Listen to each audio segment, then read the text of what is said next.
In this video we'll look at differentiation. You've already looked at differentiation in core 1.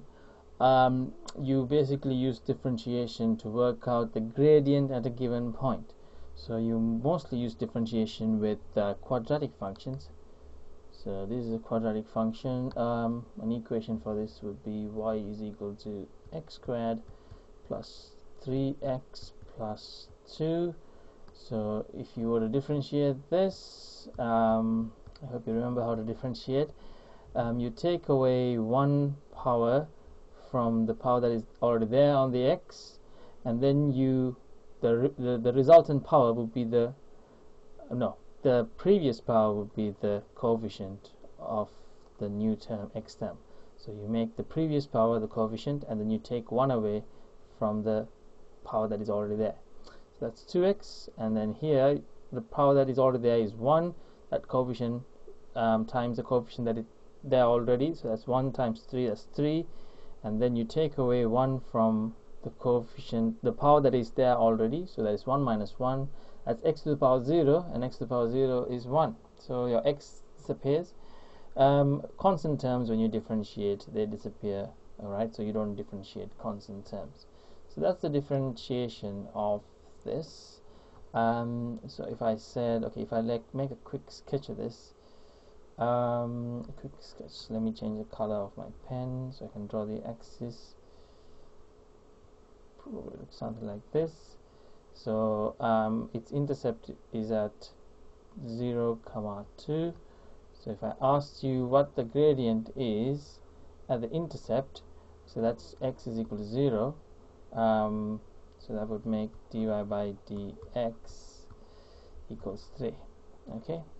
So the line on the tangent that is drawn on the intercept, okay, if I make my tangent blue, that's the line that is parallel to the slope at the intercept. Oops, I'm trying my best to draw a straight line. So that line there, alright, is parallel to the slope on the intercept. You can see the slopes vary all along this curve, but at that point it's got a specific slope, and that slope has a gradient of 3. So if I work out the equation for this straight line, the tangent, it would look something like this: 3x. I can't work it out off the top of my head, but the equation will definitely have a y is equal to 3x, maybe a gradient probably plus 2. Yeah, probably something like that. So that would be the equation of the tangent. Okay, so the gradient of the tangent and the gradient at this point on the parabola are exactly the same. Alright, so that's what you used differentiation for in core 1. Alright, now we'll see what else we could use differentiation for. Alright, first of all, in core 2 you use differentiation to work out the type of stationary point. Alright, now in core 1, the graphs that you encountered where you'd use differentiation are parabolas. You'd have two types of parabolas. You could have a parabola like this, you'd have a parabola like this. Okay, now the stationary point, alright, the stationary point E, or is it A? It's A, yeah, stationary point on these parabolas are actually the points where the gradient is 0. Okay, now if I were to bring up my blue pen again, at the stationary point the gradients are 0. So if I drew a tangent parallel to the slope on where I put the red marks, it's going to be a flat line, so it doesn't have a slope at all. Alright, so at these points the gradients are 0.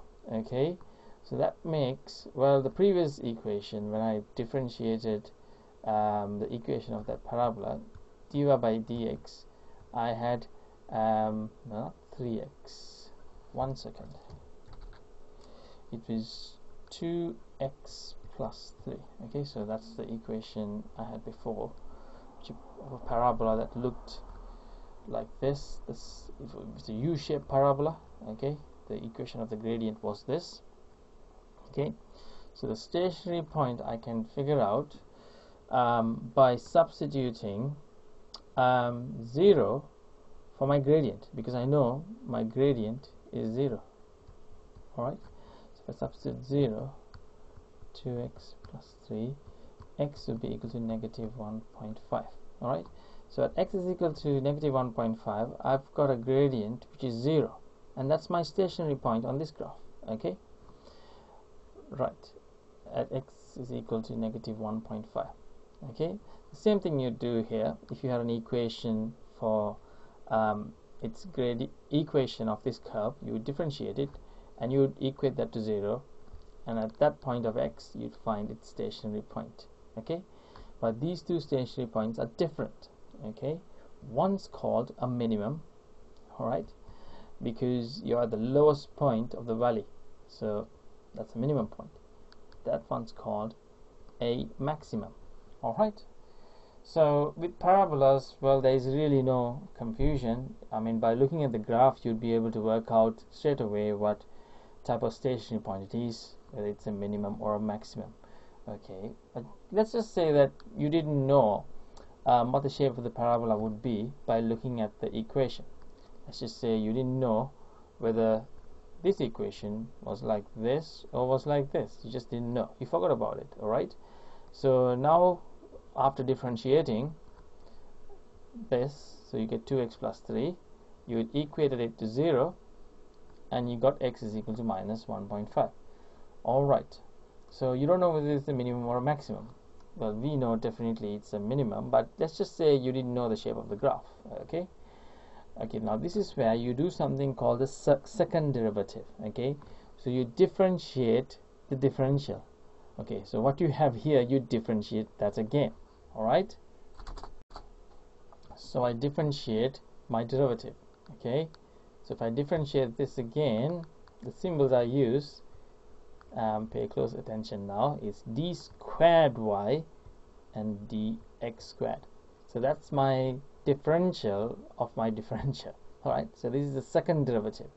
So let me write that out clearly. We call that the second derivative. Okay, now if I differentiate this, I just get 2. Alright, and now to work out whether there is a minimum or a maximum at this point, I look at the sign of my second derivative. Okay, now sign in terms whether it's positive or negative. So this is definitely a positive 2. So if my second derivative yields a positive value, then it's a minimum. Sounds a bit strange, isn't it? Because positive, you would expect it to be a maximum. Okay, if my second derivative yielded a negative value, that means it's a maximum. Alright, so we've proven that the stationary point indeed for this graph is a minimum. Okay, so if you forgot about the shape of the graph, you could do this. Okay, you work out the second derivative of the first of the equation, so differentiate the first differential, and the result of that, you look at the sign, that's a minimum, so you know that's a minimum point, the stationary point. Okay, so the stationary point is a minimum. Okay, but you could have a stationary point that's a maximum. Okay, so let's look at an equation where the stationary point could be a maximum.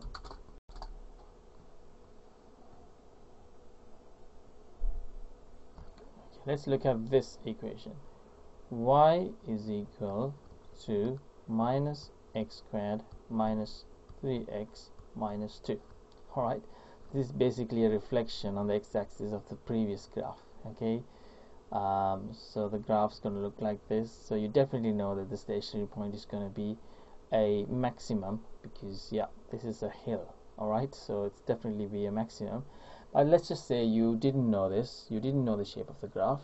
Okay, so you didn't picture the graph in your head, so you're trying to figure out what type of stationary point this would have. Okay, so you again differentiate this, so dy by dx, so that's the first differential, that would be minus 2x minus 3. Alright, and then you do the second differential, d squared y by dx squared, that would give you a minus 2.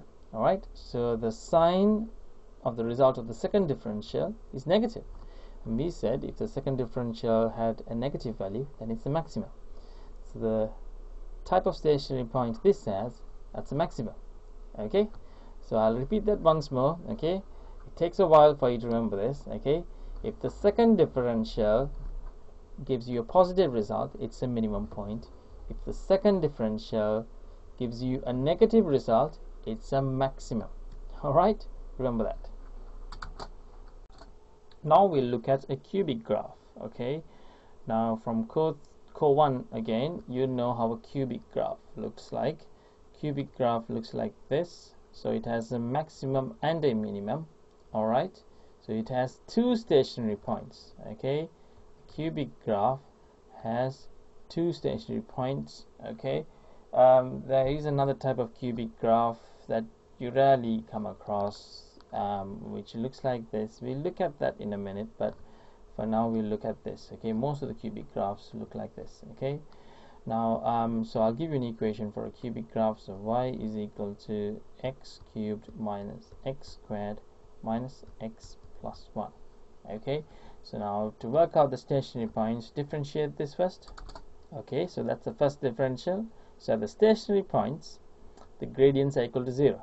Okay, because the gradients are flat lines. Okay, the tangents are flat lines. Okay, so looking at this, you're going to see two results for x. Okay, that's because we got two stationary points. Alright, okay, so these are the two stationary points, a negative third and 1. Alright, so we know which one's which, and the negative third is going to be a maximum, and a 1, the 1 x is equal to 1 is a minimum.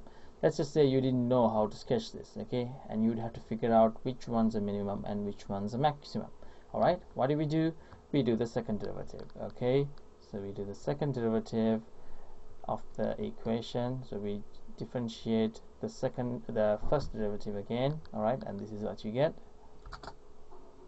Okay, so this is the second derivative. Now we don't have a final result as yet. Okay, when we did the second derivative for a quadratic, we ended up with a nice constant value, and all we had to do was look at the sign of its value, and we'd know whether it's maximum or a minimum. Okay, but with this one we do not have a final result. So what we'd have to do is, for each of these points of x, we need to substitute them into the second derivative. So first we substitute a negative third into this, and that'll give you negative 2 minus negative 2. So that's negative 4. If I substitute negative third, that makes it minus 2, and minus 2 make minus 4. So that's a negative sign. So the sign of the second derivative is a negative. So therefore, that's a maximum. All right, that's what I said before. So that's indeed a maximum. All right, you have the shape of the graph, so that's a maximum. All right, so this negative 4 has nothing to do with the graph in terms of it being one of the coordinates or the gradient. It's not. It's just an indicator for us to say that it's a minimum or maximum. Okay, this negative third would be the gradient of this. This negative third would be the x coordinate of the point, maximum point. This 1 is the x coordinate of the minimum point. This negative 4 has really nothing to do with the graph. It's just the sign that we are interested in. So that's a maximum point. And if you do the same for the other stationary point, if I substitute 1 into this, I get 6 minus 2, 4. So therefore it's a positive answer. So therefore that's a minimum point. And that's what the graph confirms as well. Alright. Okay guys, that's all I have time for this video. I'll see you in the next part, where I'll talk more about differentiation. So I'll see you soon. Bye bye.